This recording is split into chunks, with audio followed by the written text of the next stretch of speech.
मुझे ऐसा सेवक नहीं चाहिए। हम शायद सेवा करते रहेंगे, ऊपर से ऑलरेडी टिकट कट गया है, ऊपर से ऑलरेडी टिकट कट गया है, इधर हम क्या करते रहेंगे, सेवा करते रहेंगे, सेवा करते रहेंगे, ऊपर का टिकट ऑलरेडी कट गया है। ये वहाँ जो याजक थे उनको पता नहीं था, अभी भी काम कर रहे थे, पर उनको ये पता नहीं था कि परमेश्वर ने वहां से तो ऑलरेडी उनका नाम काट दिया गया था। तो मेरे प्रिय भाइयों, मुझे आज यही कहना है, वचन का महत्व। और एक भाग में हम जाते हैं और वापस समझते हैं कि परमेश्वर हमारे जीवन से क्या चाहता है। यिर्मयाह का पुस्तक 23वां अध्याय वचन 16 से 22 तक।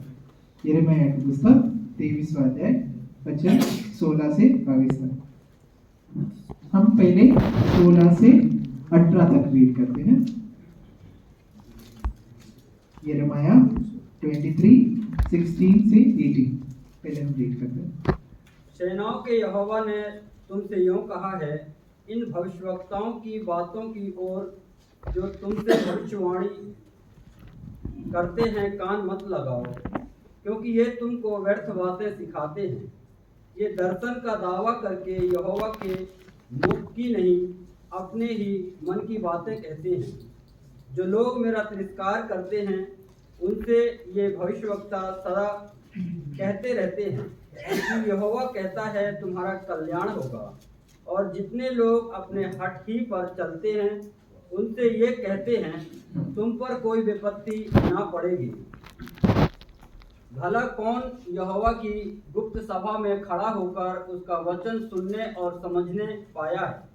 यह किसने ध्यान देकर मेरा वचन सुना है? बस, थैंक यू। अभी यिर्मयाह के द्वारा भी परमेश्वर एक संदेश दे रहा है। क्या संदेश दे रहा है? 16वां वचन से शुरुआत करते हैं। सेनाओं के यहोवा ने तुमसे यो कहा है, इन भविष्यद्वक्ताओं की बातों की ओर से और जो तुमसे भविष्यवाणी करते हैं कान मत लगाओ। परमेश्वर क्या कहता है? वहां जो सेवक है उनको, लोगों को क्या बोल रहा है? इनको कान मत लगाओ। हाँ, परमेश्वर बोल रहा है, परमेश्वर ने निवड़े हुए सेवकों का आप सुनो मत। क्यों नहीं सुनना चाहिए? क्योंकि वे ये तुम तो वह व्यर्थ बातें सिखाते हैं, ये दर्शन का दावा करके यहोवा की मुख की नहीं, अपने ही मन की बातें कहते हैं। वो परमेश्वर की बातें नहीं कहते हैं, किसकी बातें कहते हैं? अपनी मन की बातें कहता है। मुझे सबसे ज्यादा बुरा लगता है हाउस विजिट के टाइम। हाउस विजिट करते हो ना? हाँ, हम सब हाउस विजिट करते हैं। मैं मेरे साथ जो काम करते हैं उनसे पूछता हूँ हाउस विजिट में क्या करते हैं, क्या सिखाते हैं, क्या बोलते हैं, तो जो उत्तर मिलता है मुझे बहुत बुरा लगता है। क्या करते हैं? हम वहां जाते हैं, वहां जाने के बाद तब उनका जो थोड़ा आवश्यकता सुनते हैं, तब उनका सुन के मैं भाग निकाल के उनका जो गरज रहता है उसके अनुसार मैं एक संदेश देता हूँ। और क्या रहता है लोगों का प्रॉब्लम? कोई भी हाउस विजिट करे उस घर पे सबको किसी ना किसी को तो ठीक रहता है। वो जो भी हाउस विजिट करते हैं उस परिवार में कोई ना कोई कभी ना कभी बीमार रहता है। तो संदेश कौन सा रहता है?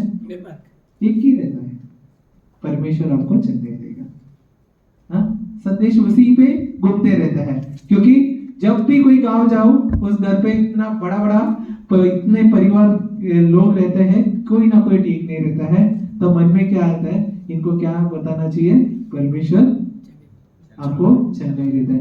कभी हम तैयारी के साथ जाते नहीं है उनको वचन में बढ़ाने के लिए। जब तक जो मन में आता है वही बताना रहता है हमारा काम। और परमेश्वर क्या बोलता है? वैसे भविष्यद्वक्ताओं को सुनो मत जो मेरा वचन नहीं, अपने ही मन का कहते रहते हैं। परमेश्वर का वचन नहीं, हमारे मन में जो तब आता है वो कहते रहते हैं। कभी तैयारी के साथ एक हाउस विजिट पे हम अप्रोच नहीं करते हैं, तैयारी के साथ एक हाउस प्रेयर के लिए अप्रोच नहीं करते हैं। जो तब मन में आता है वो कहते हैं। और परमेश्वर का वचन क्या बोल रहा है? लोगों को बोल रहा है, अब सेवकों को नहीं बोल रहा है, लोगों को बोल रहा है। ऐसे लोगों का हम सुनना ही नहीं चाहिए जो परमेश्वर का मुख का वचन नहीं बोलता है, बल्कि क्या बोलते हैं? मेरे मन की, उनके मन में आने वाली बातें, उनके मन में तब जो आता है तब वो बोलते हैं। उसके आगे क्या बोलता है 17वां वचन में? जो लोग मेरा तिरस्कार करते हैं उनसे भविष्यद्वक्ता सदा कहते रहते हैं कि यहोवा कहता है तुम्हारा कल्याण होगा, और जितने लोग अपने हट पर ही पर चलते हैं उनसे ये कहते हैं तुम पर कोई विपत्ति ना पड़ेगी। जो बुरा काम करते हैं उनको क्या बोलता है? कुछ नहीं होगा, क्यों? शायद वो बड़ा आदमी रहेगा ना, उनको नाराज नहीं कर सकता है, निराश नहीं कर सकता, तो उनको क्या बोलेगा? अब कुछ नहीं होगा। जो परमेश्वर का तिरस्कार करते हैं उनको क्या बोलेगा? तेरा कल्याण होएगा, कुछ प्रॉब्लम नहीं होएगा। यही दुनिया चलते रहता है, दुनिया में यही चलते रहता है। हम किसी को परमेश्वर का वचन बोलने नहीं इच्छा करता है, पर यही बोलता है कि चलो चलता है, सब ठीक हो जाएगा, कुछ प्रॉब्लम नहीं है, ये सब होता रहेगा होता रहेगा होता रहेगा। इसके बाद 18वां वचन में आप चाहता हूं आप आपके बाइबल में अंडरलाइन कीजिए, वर्स नंबर 18 अंडरलाइन कीजिए, बहुत इंपॉर्टेंट है और इसके आधार पर मैं आज संदेश बताना चाहता हूँ। 18 जो वचन है सबसे इंपॉर्टेंट है, मुझे बहुत इंपॉर्टेंट लगने वाला एक वचन है। भला कौन यहोवा की गुप्त सभा में खड़ा होकर उसका वचन सुनने और समझने पाया है, या किसने ध्यान देकर मेरा वचन सुना है। उस टाइम में राजाओं का गुप्त सभा होता था। हर दिन सुबह राजा अपने जो मंत्री रहते थे हर दिन सुबह उनको बुलाकर उनको आज क्या करना है, क्या इच्छा करते हैं, ये परमेश्वर राजा अपने जो मंत्री रहते हैं नहीं तो उनका जो गुप्त सभा रहता है उनको बोलता था। और परमेश्वर ये बोल रहा है कि भला कौन है, भला कौन है जो परमेश्वर के गुप्त सभा में क्या किया, गुप्त सभा में खड़ा होकर उसका वचन सुनने और समझने पाया है, या किसने ध्यान देकर मेरा वचन सुना है। परमेश्वर अपनी सेवक से सबसे प्रथम चाहने वाला चीज वो है जो सेवक परमेश्वर के गुप्त सभा में हर दिन सुबह परमेश्वर का वचन समझने और मनन करने, ध्यान देने में हम समय निकाले। परमेश्वर बाकी सेवकों का इनकार क्यों कर रहा है? उनको टैलेंट नहीं था करके नहीं है, वो लोगों के पास नहीं जाता था करके नहीं है, उनका संदेश पकड़ के परमेश्वर उनका इनकार कर रहा है। और परमेश्वर क्या बोलता है? मेरे सेवक वैसा होना चाहिए जो हर दिन मेरे गुप्त सभा में आए और हर दिन मेरे गुप्त सभा में मेरा वचन समझे, हर दिन गुप्त सभा में आकर मेरा वचन पढ़े और दिन गुप्त सभा में आकर समझे कि आपको क्या बताना है लोगों को। और सभा कैसा है? गुप्त है। गुप्त मतलब कैसा है? हाँ, गुप्त है। आप और परमेश्वर के बीच का एक सभा है। और बहुत बुरा लग रहा है आजकल हम जो भी करते हैं बहुत टैलेंटेड है, हम सब बहुत चीजें कर सकते हैं, गाना गा सकते हैं, संदेश दे सकता है, पर एक गुप्त सभा हमेशा खाली रहता है। सभा गुप्त रहता है, हम भी गुप्त रहता है, सभा हमेशा खाली रहता है। और परमेश्वर बोल रहा है मुझे आज के जमाने में, उस टाइम भी आज के जमाने में भी मुझे वैसा सेवक चाहिए जो इस गुप्त सभा में हाजिर है। इस गुप्त सभा में हर दिन हाजिर होना इंपॉर्टेंट है। और जो उस गुप्त सभा में जो हाजिर नहीं है वो परमेश्वर बोलते हैं मेरा वचन नहीं बोलता है। किसका वचन बोलता है? अपने मन की बातें बोलते हैं। तो मेरे प्रिय भाइयों, मुझे पता है आप सब सेवक हैं, सभी मैं भी सेवक हूँ, पर कभी कभी ये गुप्त सभा में हमारा अटेंडेंस एब्सेंट रहता है, ये गुप्त सभा में हम रहता है नहीं है। और परमेश्वर शुरुआत में यही चाहता है, हमारे पूरे जीवन में यही चाहता है, हर दिन हम इस गुप्त सभा में परमेश्वर का वचन समझने के लिए हाजिर होना चाहिए। वो एक निर्णय के साथ, वो एक समर्पण के साथ हम वापस जाना चाहिए। परमेश्वर शायद मेरे जीवन में सब बैठते रहेंगे, शायद मेरे जीवन में इस एरिया में मेरा कमजोरी हो रहा है कि मैं इस गुप्त सभा में नहीं हूँ, मैं इस गुप्त सभा में हाजिर नहीं हूँ। शायद बहुत सारा प्रोग्राम्स करता रहेगा, बहुत सारे कार्यक्रम करता रहेगा, इस गुप्त सभा में मेरी उपस्थिति नहीं है। और इस गुप्त सभा में परमेश्वर चाहते हैं कि आप और मैं हर दिन रहे। किसके लिए रहना है गुप्त सभा में? क्या संकल्प करने के लिए? परमेश्वर का वचन ध्यान करने, मनन करने और समझने के लिए। ये है सबसे इम्पोर्टेंट, इसका जवाब हमें देना है। इसका जवाब हमें देना है। ये है हमारा सबसे इंपॉर्टेंट जवाबदेही। इसका जवाब और इसका उत्तर हमें सबको देना है। और आगे 21 वर्स 21 पढ़ते हैं। ये भविष्यवक्ता बिना मेरे भेजे दौड़ जाते और बिना मेरे कुछ कहे भविष्यवाणी करने लगते हैं। हाँ, जो गुप्त सभा में बैठते हैं उनके बारे में परमेश्वर क्या बोलता है? नहीं बैठते उनके बारे में क्या बोलता है? बिना मेरे भेजे किधर चले जाते हैं? काम करते हैं। हाँ, ऐसा नहीं कि मेहनत नहीं करने वाले हैं, मेहनत करते हैं। परमेश्वर उसके साथ क्या बोलते हैं? पर मैंने भेजा नहीं। हाँ, मेहनत कर रहे हैं, दौड़ रहे हैं, सब जगह चले जा रहे हैं, पर परमेश्वर क्या बोल रहे हैं? पर मैंने उनको भेजा नहीं है। उनको ये भी नहीं पता कि मैं उनको किधर भेजना चाहता हूँ और क्या संदेश लेके भेजना चाहता हूँ। और फिर उधर ही बोलते हैं, और बिना मेरे कुछ कहे भविष्यवाणी करने लगते हैं। दो चीज हो रहा है। ये संदेश जो दे रहे हैं वो भागते भी है, वचन भी देता है, पर परमेश्वर ने अपना हाथ निकाल दिया। परमेश्वर क्या बोलता है? बिना मेरे भेजे। हाँ, मैंने नहीं भेजा तो, पर उन लोग क्या कर रहे हैं? मेहनत कर रहे हैं। जीवन का अंत में क्या बोलेंगे हम? बहुत मेहनत किया परमेश्वर, बहुत बहुत मेहनत किया। इस गांव में गया, उस गांव में गया, इस गांव में जाके संदेश दिया, सब कुछ हमने किया। अब साथ में परमेश्वर क्या जोड़ते हैं? बिना मैंने भेजे। कितना अच्छा लगेगा? हाँ, किसी को अच्छा लगेगा? हमें किसी को अच्छा नहीं लगने वाला थोड़ा शब्द है जो यिर्मयाह का पुस्तक में परमेश्वर सेवकों के बारे में बता रहा है। मैं जब पहले पढ़ा मुझे बहुत डर लगने चालू किया। अरे, इतना साल मेहनत कर रहा है, इतना साल इतना गाँव में चला गया है, पर परमेश्वर क्या बोलता है? जो मेरे गुप्त सभा में नहीं है उनको मैंने भेजा नहीं है। जो मेरे गुप्त सभा में हाजिर नहीं है वो मेरा संदेश नहीं लेके जा रहा है। तो इम्पोर्टेंट क्या है? गुप्त सभा में बैठना। और गुप्त सभा से परमेश्वर आपको भेजेंगे। गुप्त सभा से परमेश्वर आपको बोलेंगे क्या हमें करना है। मैं यिर्मयाह की पुस्तक से आपको यही बताना चाहता हूँ। 22वें वचन में भी, अंग्रेजी बाइबल और हिब्रू बाइबल सब में सोड करके एक वचन है, वापस वही शब्द है सभा। आपके हिंदी बाइबल में वो शब्द नहीं आया, वापस वो गुप्त सभा 22वें वचन में भी, अंग्रेजी बाइबल ले लो, हिब्रू बाइबल ले लो, वापस वही ही शब्द आता है। उसमें भी यही कहता है कि काश ये जो सेवक थे मेरे गुप्त सभा में आए होते। काश वो जो सेवक थे मेरे गुप्त सभा में आए होते।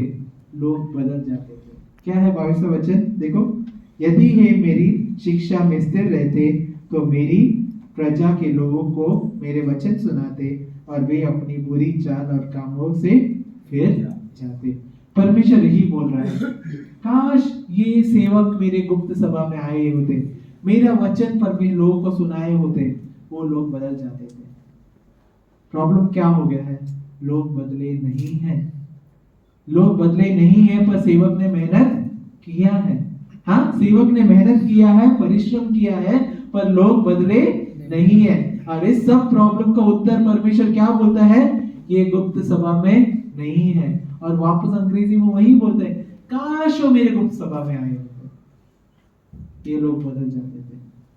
ये लोग बदल जाते थे। वो बदल जाते थे क्योंकि ये मेरे गुप्त सभा में आए होते तो मेरा वचन सुनाया रहता था। तो क्या इंपॉर्टेंट है? क्या इंपॉर्टेंट है? गुप्त सभा में क्या होना चाहिए हमारे जीवन में? शामिल होना। क्या? परमेश्वर और हमारे बीच में वचन का पढ़ाई होना चाहिए। ये है आपका अडिस्तान, मेरा अडिस्तान। ये इस पाई पे हमें बढ़ाना है हमारा मंडली को। और मंडली किस पाई में बढ़ता है? आपका गुप्त सभा में। अब सबके पास एक एक मंडली रहेगा, एक एक चर्च रहेगा, एक एक कलीसिया रहेगा। कलीसिया आपके गुप्त सभा पे बढ़ता है, गुप्त सभा के पाए पे बढ़ता है। और परमेश्वर वही बोलता है, काश मेरे सेवक वापस आ जाओ, वापस आ जाओ और मेरे गुप्त सभा में बैठो। वापस आ जाओ, मेरे गुप्त सभा में बैठो और क्या करो? वचन पढ़ो, सिखाओ। बिना बोले भागो मत, मैं भगाऊंगा आपको, पर आप मेरे गुप्त सभा में आके बैठो। ये चीज समझ में आया? यही एक समर्पण के साथ हमें आगे बढ़ना। और एक चीज हमें मुझे बताना है जो इम्पोर्टेंट है। ये कुर्सी पता है ना?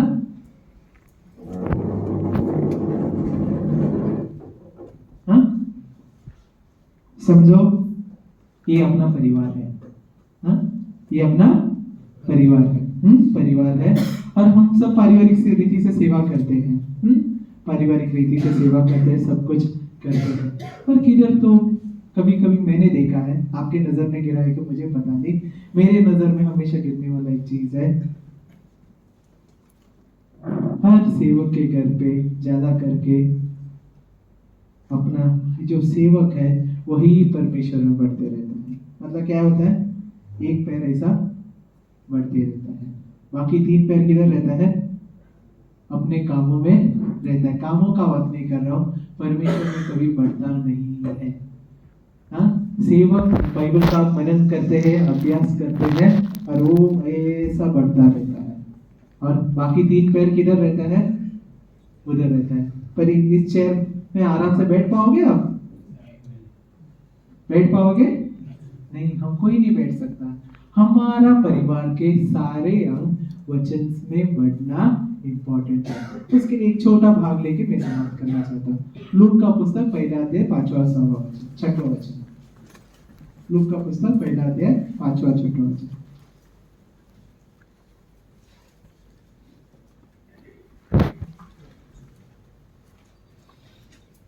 यहूदिया के राजा हेरोदेस के समय अबिय्याह के दल में जकर्याह नाम का एक याजक था और उसकी पत्नी हारून के वंश की थी, जिसका नाम एलीशिबा था। वे दोनों परमेश्वर के सामने धर्मी थे और प्रभु की सारी आज्ञाओं और विधियों पर निर्दोष चलने वाले थे। मैं 6वें वचन में फोकस करना चाहता हूँ। वे दोनों परमेश्वर के सामने धर्मी थे और प्रभु की सारी आज्ञाओं और विधियों पर निर्दोष चलने वाले थे। अब बता सकते हो परमेश्वर के वचन में किन किन लोगों के बारे में धर्मी बोला जाता है? बोला है, जो ना करार से पकड़ो तो कौन कौन है? हाँ, अय्यूब, अय्यूब,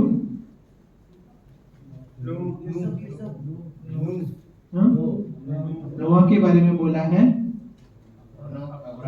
अनोक, अब्राहम, बस। हाँ, थोड़ा जानवर इतना। हाँ, एक उदाहरण बताओ, एक परिवार जो धर्मी है बोला है। अब्राहम के बारे में बोला है, नोआ के बारे में बोला है। एक उदाहरण बताओ जिधर बताया परिवार धर्मी थे।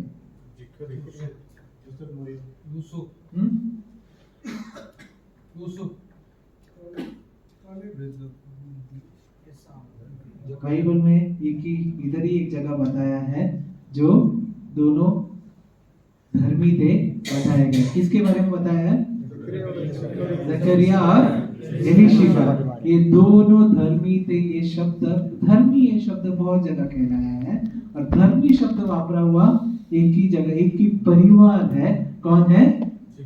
जकरिया और एलिजाबेथ। हाँ, एलिजाबेथ। हाँ, ये दोनों ही है, एक परिवार के रूप में उनको धर्मी कहला गया। और क्यों कहला गया है धर्मी?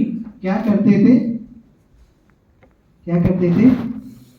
और प्रभु की सारी आज्ञाओं और विधियों पर निर्दोष चलने वाले थे।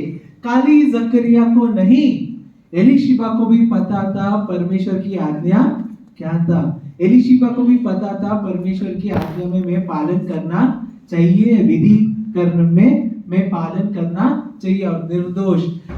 कब कब खाली जकरिया को पता रहता है, एलीशिबा को पता नहीं रहता है। बहुत टाइम हमारे सेवक में शायद हम एक जन वचन में बढ़ रहे हैं, बाकी किसी को उस तरीके से हम बढ़ोतरी नहीं देता।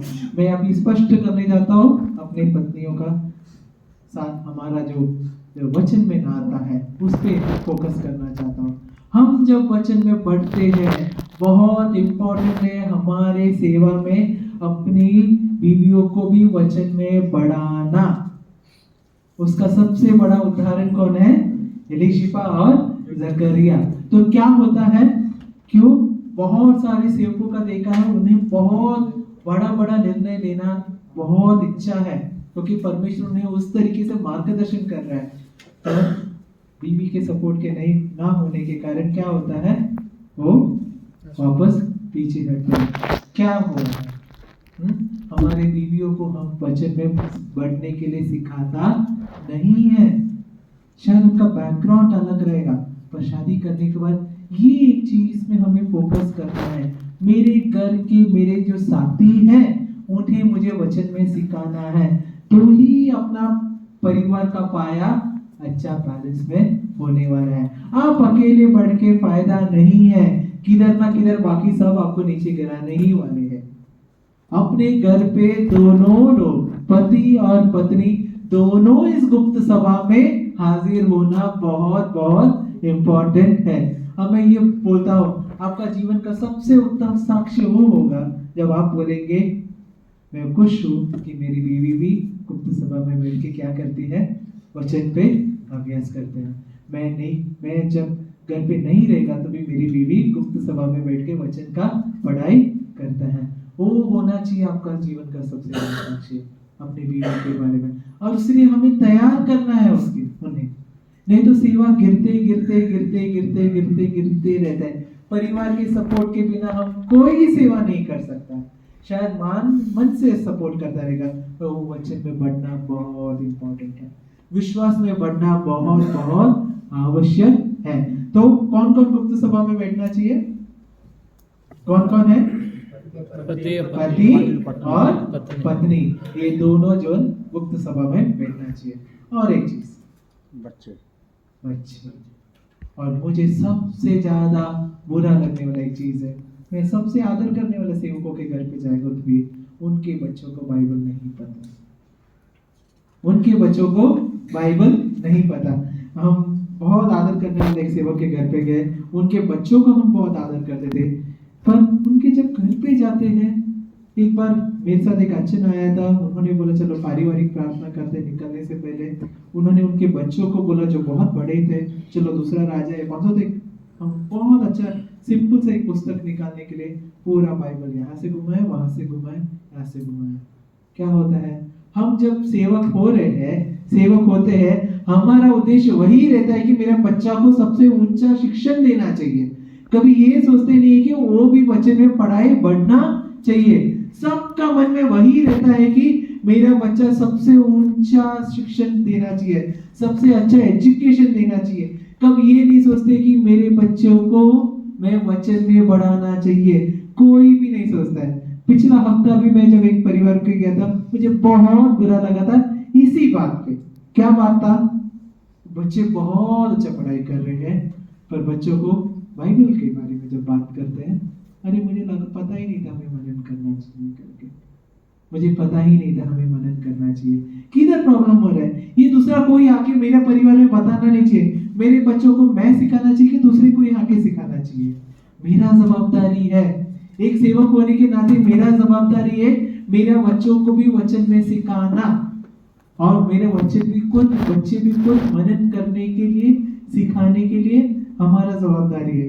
मैं अभी भी मेरी माँ को याद करता हूँ, क्योंकि मेरी माँ मेरे फर्स्ट स्टैंडर्ड से लेके 4th तक हर दिन आधा घंटा मेरे साथ बाइबल सिखाती थी। और 4th के बाद से क्या बोला, अभी आपका काम खुद करना है। और हर दिन देखते थे कि मैं बैठता हूँ कि नहीं बैठता हूँ। क्यों? ये इंपॉर्टेंट है। बच्चे भी खुद के पैर पे वचन में पढ़ाई करना इंपॉर्टेंट है। उसके बाद जो किया नहीं किया मेरा गलती है। जब मैंने नहीं किया वो किसका गलती है? मेरा गलती है। पर मेरी मम्मी को मैं नहीं दोष दूंगा ये सिखाया नहीं करके। मेरी मम्मी को मैं कभी दोष नहीं दूंगा कि मम्मी ने मुझे ये सिखाया नहीं है करके। हमारे बच्चे किसको दोष देना चाहिए? हमारे बच्चे किसको दोष देना चाहिए? हमको। किसको दोष देना चाहिए? हमको। बरोबर उत्तर दिया। हमारे बच्चे हमको दोष देना चाहिए कि हमें कोई बाइबल पढ़ने के लिए सिखाया नहीं है। मेरे पापा मम्मी मेरे साथ आधा घंटा सुबह बैठा नहीं है। मुझे गुप्त सभा क्या है, गुप्त सभा में बैठने का आवश्यकता मेरे मम्मी पापा ने मुझे सिखाया नहीं है। ये सिखाया है अच्छा पढ़ाई करके बड़ा होना है, ये सिखाया है, हमने सब सिखाया है। ये सिखाया नहीं है मेरे बच्चों को कि मेरी मेरे मम्मी पापा मेरे साथ बैठ के गुप्त सभा में क्या करना चाहिए ये सिखाया नहीं है। अब वो बहुत बड़ा गलती हो रहा है हम सभी से। मेरे जीवन का सबसे बड़ा एम यही है, एक चौथी पांचवी तक मेरी बेटी के साथ बैठ बैठ के पांचवी से वो गुप्त सभा में खुद अकेली बैठना चाहिए। वो एक निर्णय लेके ही मैं घूमता हूँ, वो एक निर्णय लेके ही उसके साथ तैयारी करता हूँ, और वो निर्णय बहुत इंपॉर्टेंट है। वो खुद जिस दिन गुप्त सभा में बैठ के क्या करेंगे, परमेश्वर की वचन सिखाएंगे। तो अंत में बताओ, एक आत्मिक परिवार होना इंपॉर्टेंट है। आत्मिक परिवार का सबसे बड़ा गुण क्या है? परिवार के पति पत्नी बच्चे सारे गुप्त सभा में बैठ के क्या करते हैं? परमेश्वर का वचन का पढ़ाई करते हैं। क्योंकि परमेश्वर किसके द्वारा से वचन बोल रहा है? हमारे द्वारा ये संदेश बोल रहा है। तो मैं इधर समाप्त करता हूँ। होशे का पुस्तक में हम क्या सीखा? लोगों का नष्ट क्यों हो रहा है? मेरा ज्ञान न होने के कारण, मेरा ज्ञान ना होने के कारण लोगों का नष्ट हो रहा है। आजकल का दुनिया का नष्ट हो ही हो रहा है, क्योंकि सेवक कमते करके नष्ट हो रहा था क्या? नहीं है, हमेशा से ज्यादा सेवक आज है। हमेशा से ज्यादा सेवक आज सेवा कर रहे हैं, बहुत जन सेवा कर रहे हैं, पर लोगों का नष्ट क्यों हो रहा है? क्योंकि मेरा वचन ना होने से कारण। और उसका दोष किसको दे रहा है? याजक को दे रहा है, क्योंकि तूने ये वचन नहीं दिया है।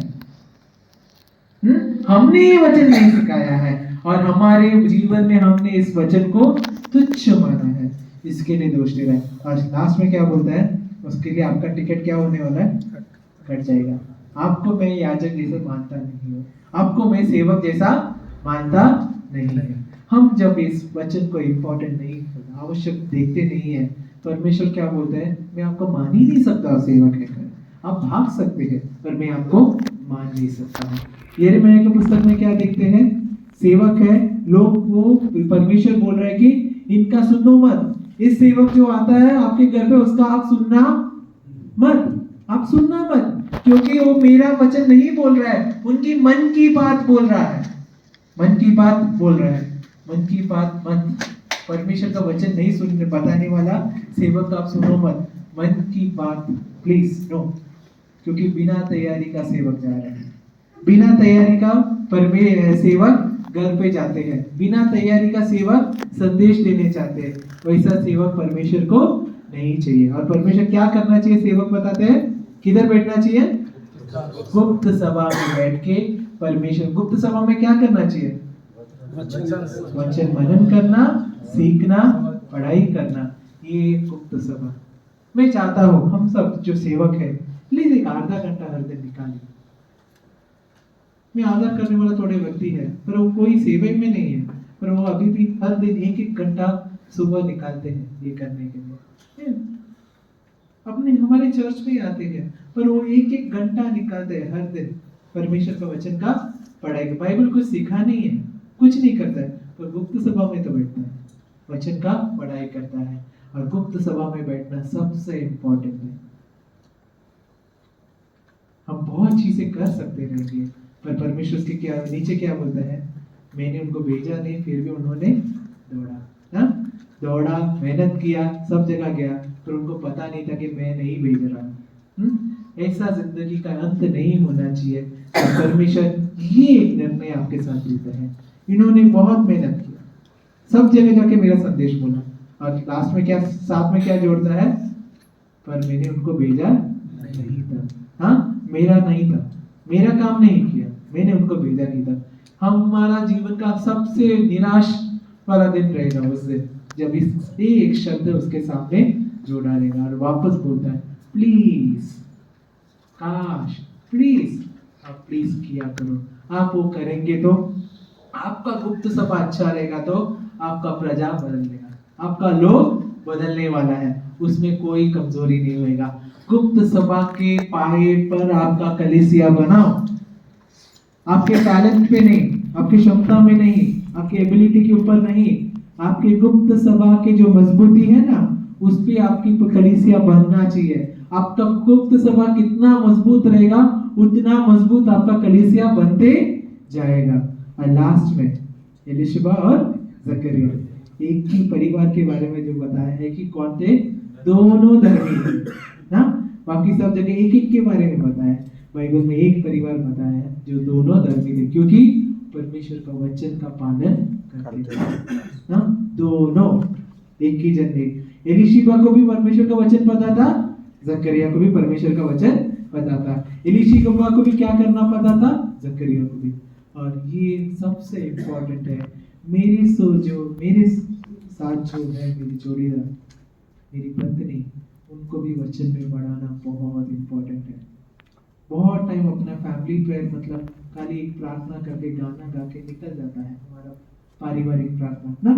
हाँ, एक स्तोत्र संहिता रीड करते हैं या फिर एक कुछ भाग रीड करते हैं, वो चले जाता है, तो उसमें हमारा परिवार बढ़ता नहीं है, वचन में बढ़ता नहीं है। गुप्त सभा में मेरी बीवी को भी बिठाकर उनको वचन सिखाना, हम साथ में सीखना सबसे बड़ा इम्पोर्टेंट है। और उसके साथ हमारे जीवन के हमारे बच्चे। मैं जिस तरह बोला, मैं मेरी मम्मी को कभी दोष नहीं दे सकता, मुझे गुप्त सभा में बैठना सिखाया नहीं है करके, हाँ, आज भी नहीं दे सकता। पर मैं यही प्रार्थना करता हूँ कि मेरी बेटी ये बोलना, बेटी भी ये बोलना चाहिए। ये सिखाने के बाद उनका जीवन कैसा रहेगा हमें पता नहीं, पर जो बेसिक्स है सिखाना हमारी कर्तव्य। परमेश्वर करे ये वचन के द्वारा आप सबको आशीर्वाद करें।